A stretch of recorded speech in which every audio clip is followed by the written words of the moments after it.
Well, once again, congratulations to Giannis Antetokounmpo and the Milwaukee Bucks on their NBA championship. I said something a couple days ago, and I'm going to stand by it today on this platform. I said if Giannis was able to pull off this championship as the clear-cut leader of his team, and I know Chris Middleton made some big shots and Jrue Holiday made some big plays, but I don't think it's any doubt who's the MVP of this team, who's their most valuable piece. It's Giannis by a country mile. And again, Middleton made some incredible plays. Oftentimes, he was their closer. But fam, Giannis just went 35 points and 13 rebounds in the NBA Finals. He had an average of 35, 13, and 5. Not just one game, an average of 35, 13, and 5. In the closeout game 6, he goes for 50 and 14. Like, that's Shaq numbers. Matter of fact, some of those numbers are better than what even Shaquille O'Neal accomplished in his career. And the competition was pretty darn good in Phoenix. Let's not underestimate what this man has just accomplished as a leader of his team. And also did it on a bad knee. Y'all saw that sprain of that knee in that Hawks series. We all thought he was done, right? Not only does he play in the series, he doesn't miss the first 2 games. No, he gets his butt out there in Phoenix, and even though his team loses, he drops 30. And then they get into Milwaukee, series transitions, and they don't lose again. Bucks in 6 is what just happened. So shout out to Giannis. I went as far as to say it's one of the most impressive championships over the last decade. And let's put that in proper context, right? I want y'all to understand what I mean by impressive championships. This is how my brain works. So what I thought it'd be cool to do is compare Giannis' championship to the last 10 NBA champions we've had in our league. And y'all let me know which one y'all think's more impressive, all right? Which ring's more impressive? I'm going to tell y'all what I think. And again, please drop your comments in the comment box below. But I want y'all to see just the status that I have Giannis' championship with the Milwaukee Bucks. It's in really high company. So we're comparing Giannis and the Milwaukee Bucks 2021 championship to last year's NBA champion in the bubble, LeBron James, Anthony Davis, and my Los Angeles Lakers, who took down the Miami Heat in 6 games. Yeah, I love LeBron. I love AD. I'm going to give them a lot of credit because they did it in the bubble. I think this probably be 4th on my list, ranking these championships. I don't think, though, this is nowhere near as impressive a ring. You talk about Miami, they were down. Goran Dragic for most of that series. Bam Adebayo got hurt in that series. The Heat just were nowhere near the caliber team that the Lakers were, and it showed. Again, give them credit because they did it in the bubble. Everything that went on with the Black Lives Matter movement in the bubble, the season almost ending, it was a real deal. Holyfield. An unarmed black man got shot in Wisconsin, which shaped the face of that postseason in the bubble. It almost didn't happen. Give the Lakers some credit, but it ain't as impressive as what Giannis Antetokounmpo and the Milwaukee Bucks just accomplished. I'm going to say Giannis and them win that 2019 NBA champion. Kawhi Leonard and the Toronto Raptors took down the Warriors in 6 games. Man, look, Kawhi did his thing throughout that postseason run. It was a really great run for the Raptors, but in the NBA Finals, though, the Warriors were down Kevin Durant. He tried to play, then he ruptured his Achilles off the bone, and then obviously Klay Thompson goes down and tears his ACL. There's no way I could say the Warriors, who were a shell of themselves at that point, there's no way I can say Kawhi Leonard, his ring was impressive. This will probably be 5th on my list. I love what Kawhi did with the Raptors in 1 year. That's really impressive. Your only year there, you win a ring, but it ain't as impressive as some of these other championships. 2018, Kevin Durant, Steph Curry, and the Warriors, they took down LeBron James and the Cavs. Now, this was probably the most impressive version of LeBron. If somebody asked me, what was the best LeBron we've seen? I would say it was the 2018 version of LeBron, in which that Cavs team had lost Kyrie Irving, who had left and demanded a trade and got to Boston. That team probably had no business getting through the Eastern Conference, but LeBron, buzzer beaters throughout the postseason to get his team to the NBA Finals. It took him 7 games against the Celtics.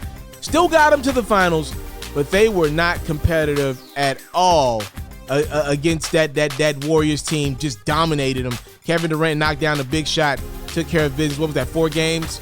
Yeah, all due respect to the Warriors, they should have won that championship. Their NBA Finals was actually the conference finals against the James Harden, Chris Paul-led Houston Rockets at the time.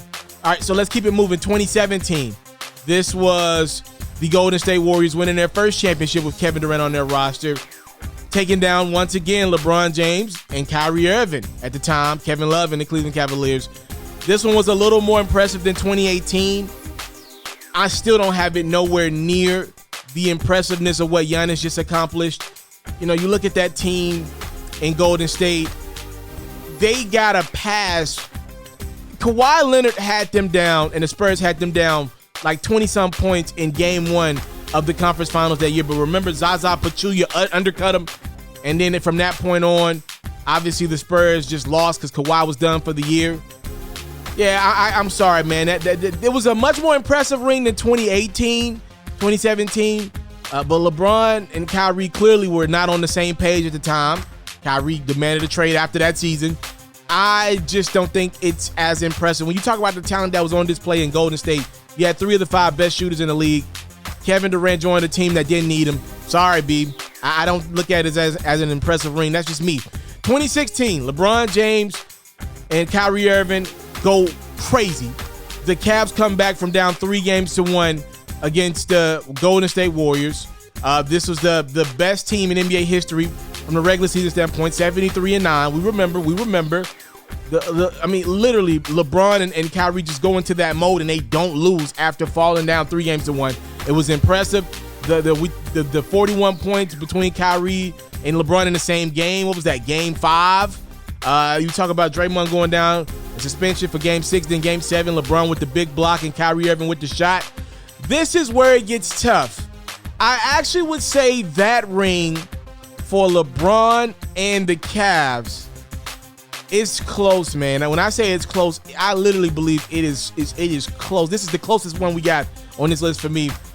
I would say that ring is a little more impressive than Giannis Antetokounmpo's ring with the Milwaukee Bucks. I think the Giannis story is better because he didn't join a super team to get it done, but because the Warriors were 73-9 and LeBron and the Cavs allowed themselves to get down 3-1, I'm going to say that ring was just a tad. We're talking about 52-48 here, a tad bit more impressive.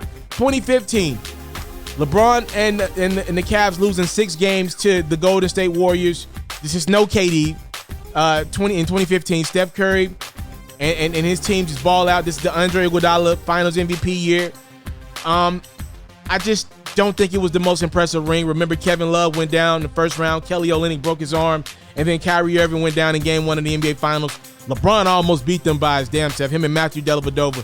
So I can't say that the Warriors ring was more impressive. Steph didn't even win Finals MVP that year. So no. 2014, Tim Duncan in his last hurrah, and the San Antonio Spurs take down LeBron and the Miami Heat in 5 games. Yeah, LeBron then was embarrassing in that series. He had already checked out. He was already ready to take his talents back to Cleveland. The Dwayne Wade was a shell of himself at that point. They were complaining about it being too hot, cramps. Chris Bosh, honestly, God, truth, I hate this for Bosh, but his career was never the same. You look at his career post 2013. Yeah, I'm going to say that wasn't nowhere near as impressive a ring as what Giannis has accomplished. Shout out to San Antonio, though. They did knock down the big 3 in Miami. That big 3 in Miami, though, they were on their last legs, not named LeBron.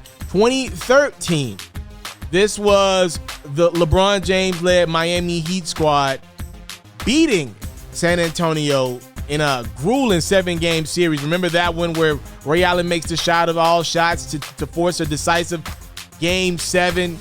And then LeBron and the Heat do their thing and win that ring, coming back from 3 games to 2 down. It was an impressive ring. I just thought Miami should have never let it get to that point. So I'm going to say Giannis' ring was more impressive than that one as well. Even though, LeBron and the Heat came back 3 games to 2. Where we at with it? 2012 now? We're getting on up there. 2012. LeBron James wins his first NBA championship against the Oklahoma City Thunder, led by a young Kevin Durant, Russell Westbrook, and James Harden. Yes, shout out to LeBron and D-Wade and them. D-Wade still had a lot left in the tank at that point. That was his last hurrahs as an elite top 5, top 6 athlete in the game. Yeah, all due respect to LeBron, he had to win a championship. Not an impressive ring to me. Not as impressive as what Giannis has accomplished with the Milwaukee Bucks. Nowhere near. Nowhere near. And then this gets us to 2011. This is where this one is fun for me. Dirk Nowitzki and the Dallas Mavericks take down LeBron James in his prime, Dwayne Wade in his prime, Chris Bosh in his prime, and the Miami Heat their first year together. This one, without a shadow of a doubt, is my most impressive ring over the last decade, and so about 11 years. What Dirk was able to do, no super team, nothing, nowhere close to a super team. And his number 2 and number 3s were nowhere near as good as Chris Middleton or Drew Holiday. What Dirk was able to do, you got LeBron and the Heat making jokes, LeBron and D-Wade throwing alleys. Everybody in their mama thought that the Heat were going to win in year one. And I still look at that as one of the most disappointing losses in NBA history. LeBron averaged like 18 points in that series. That has never happened again for Bron. He was awful in that series, all things considered. After game 3, he was awful. Heat led it 2-1. Dirk Nowitzki, he was out of his mind, unconscious hot during that postseason. I know Giannis's numbers were probably better than what Dirk put up against the Heat in that 2011 finals run, but I remember what I saw with my own 2 eyes. Like, Dirk wasn't missing that year. Fam, if you watch that series, you know what I'm talking about. They shocked the world coming back from down 2-1. And hell, the Heat didn't win another game. They didn't even force a 7th game in that series. I am going to say, without a shadow of a doubt, that ring for sure was the most impressive ring on this list. So I got Dirk Nowitzki at 1, and then I got LeBron and Kyrie coming back from down 3-1 at 2, and it's close. But then at 3 for sure, I got Giannis and the Bucks, and then after that, obviously, we can just have the conversation from there. But those are my top 3 rings over the last decade and some change, decade and a year. That's how I have it. Y'all let me know how y'all have it in the comment box below. I think I did a pretty good job. Giannis Antetokounmpo, man, what a run he just had. That's quite the championship for him. Congratulations to the Milwaukee Bucks.